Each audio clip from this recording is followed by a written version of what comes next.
দর্শক বন্ধুরা আসসালামু আলাইকুম। আজ আমি আপনাদের একটি ভিন্ন ধরনের আমের সাথে পরিচয় করে দেওয়ার চেষ্টা করব। দেখুন আমার হাতে যে আমটি রয়েছে, এই আমটির ওজন প্রায় 5 কেজির অধিক। এখনই এটি কিন্তু 5 কেজির অধিক পরিমাণে ওজন আছে। এখনও পরিপক্ক হতে সময় লাগবে 1 মাস। তো এটি একটি বিদেশি জাত ব্রুনাই কিং। এই আমটি ভিতরে যে আটিটা একদম ছোট এবং এটার শ্বাস খুব কম এবং এটার মিষ্টতা অধিক পরিমাণে। মোটামুটি এই গাছটিতে আম আসছে প্রায় 15 থেকে 20টা।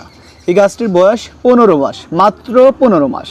একটু লক্ষ্য করুন, একটু দেখুন এই আমটা। ভাই আপনি একটু দেখান দর্শকদের। এই আমটার ওজন কিন্তু 5 কেজির উপরে। তা আপনারা ভাবতে পারেন যে একটা তরমুজের ওজন হয়ে থাকে 5 কেজি, আমের ওজন কি 5 কেজি হয়ে থাকে? তো এটা কিন্তু হয়েছে মাশাল্লাহ।